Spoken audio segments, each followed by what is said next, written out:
I'm okay. I'm just a little like, things have been kind of crazy for the last basically the month of November. Like end of October to now has just been kind of like a bit chaotic in a lot of different ways.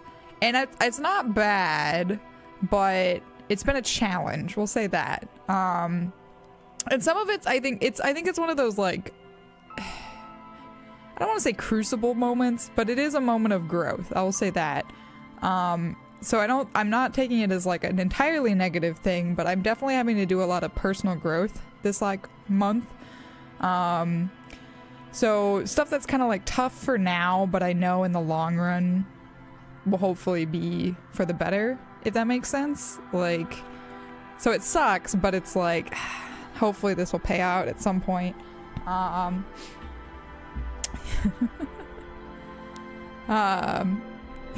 You know your value, but you're going on sale for it. I like that too.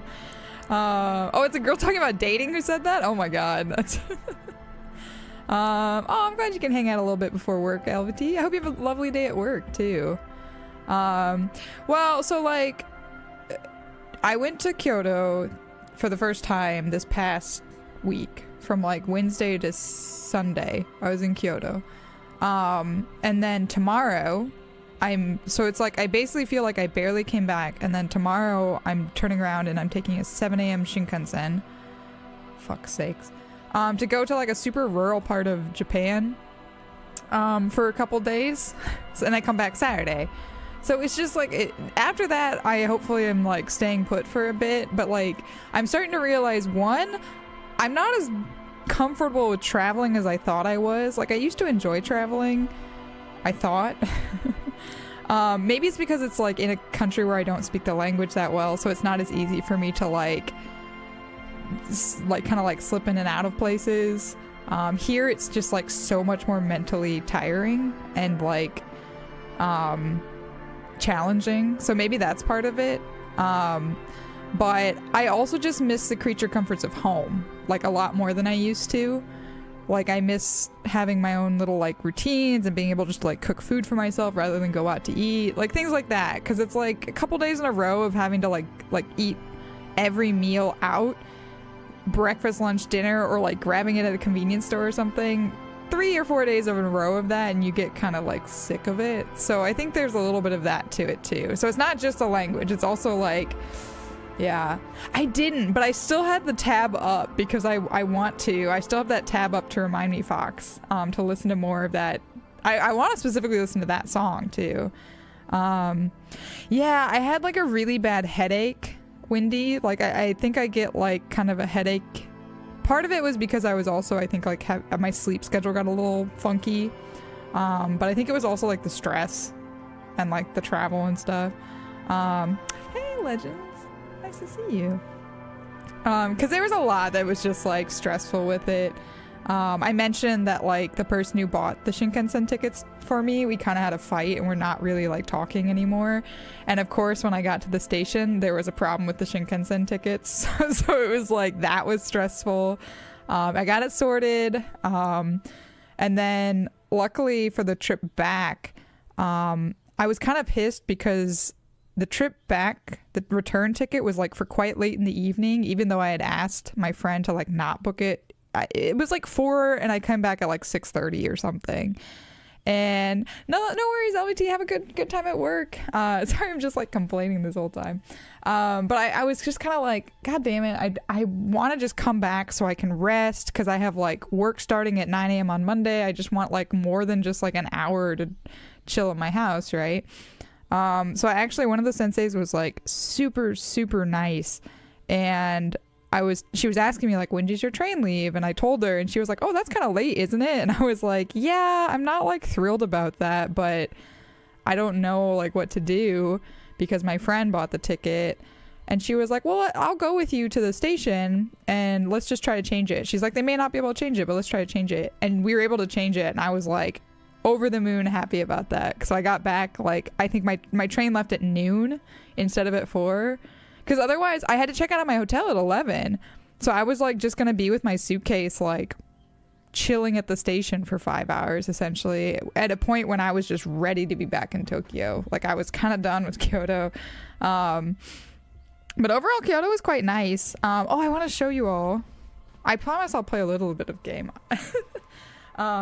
Yeah, so like this trip was also like a lesson of like, so this is the first trip I've taken in Japan completely like by myself, like without any friends going and like no one traveling at the same time as me. Like my senseis were there, but like none of my fellow lab mates or anybody I really know was there. And it's not like you can really like hang out with your senseis. That's not really something. Although one of them really was very kind and took me out to breakfast and we like went for a walk, but I think it's because she kind of sympathized with like how lonely I was there. But let me grab this one thing I want to show everyone.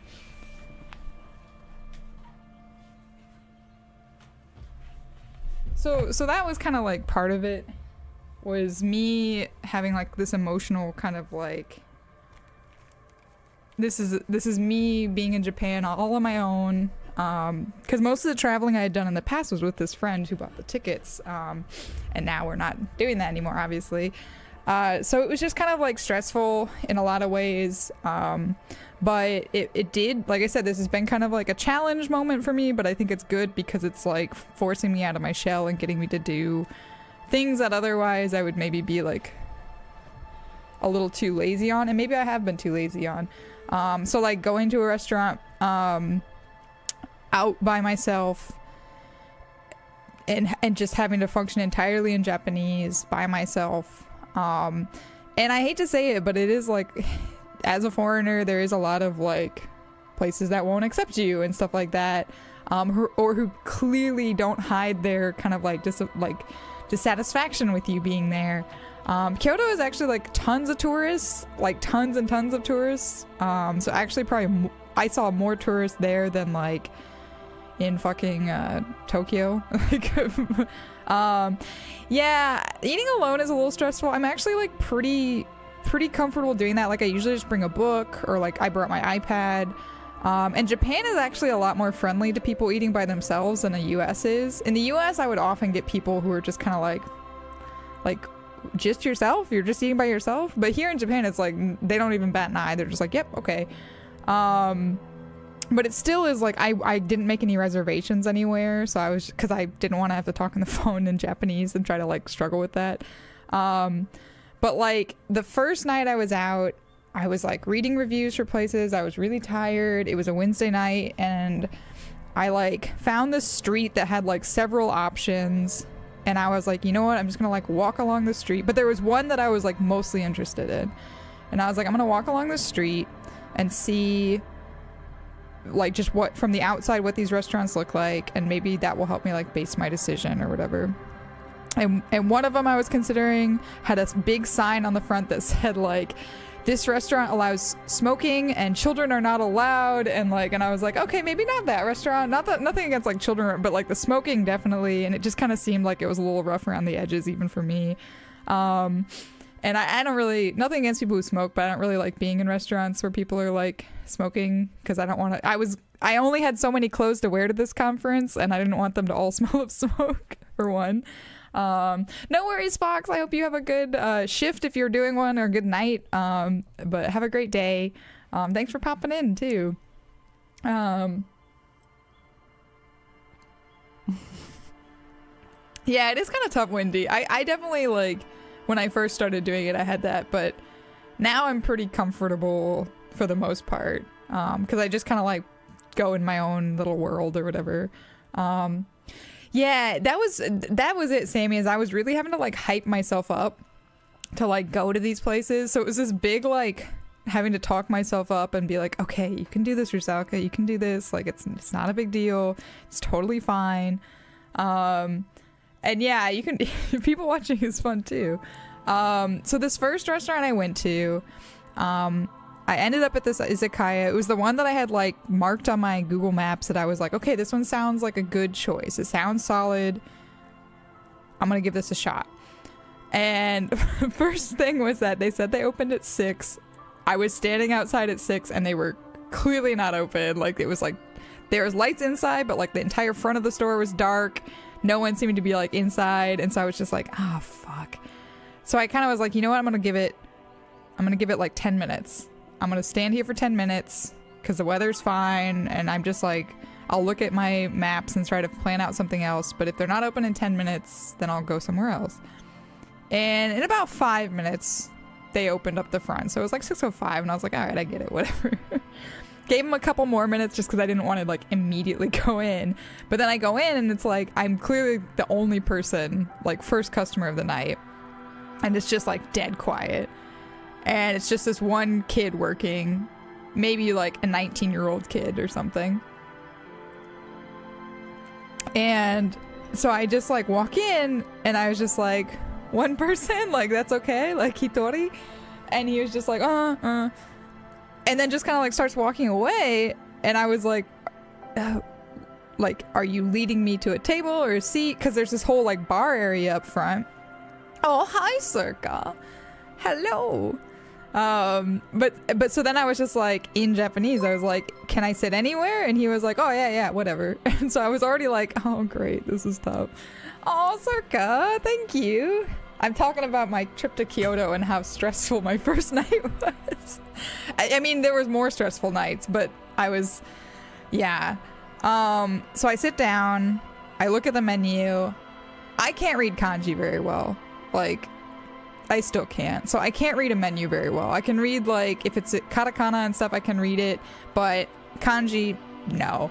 So I recognize like a couple dishes. It was just an izakaya, so with like yakitori skewers and stuff. So I was like, okay, I recognize a couple things. Fried potatoes, I recognize that, which is just french fries.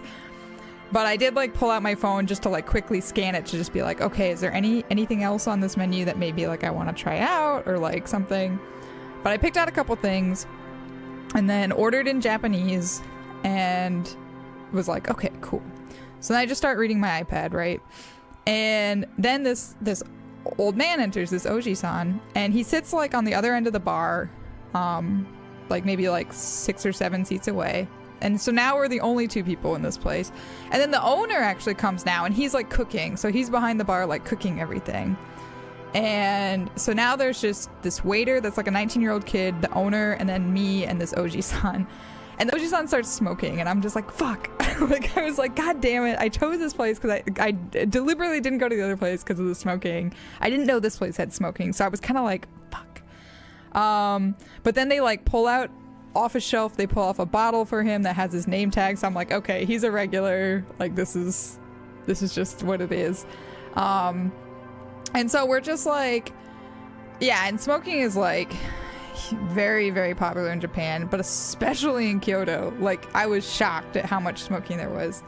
But yeah, so like things are going, I'm just like reading, my food comes, I'm drinking a beer, like eating a bit, and then the owner like strikes up conversation with me in Japanese. This is all happening in Japanese.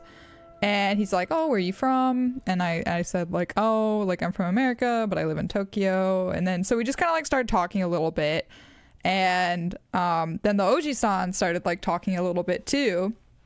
So then it starts just being like, we're just chatting. Like the 3 of us are just kind of chatting. And obviously like my Japanese isn't great, but the Oji-san especially, I could tell he was being very, very like, he was picking his words carefully. He was talking slow and clear. So he was like super nice. But like, because I was just like, wow, like I'm doing well because I can like understand everything. But in my head, I was like, okay, he's definitely like helping me out. Like he's definitely like making it easy for me by kind of like picking words carefully and like very slowly and clearly talking.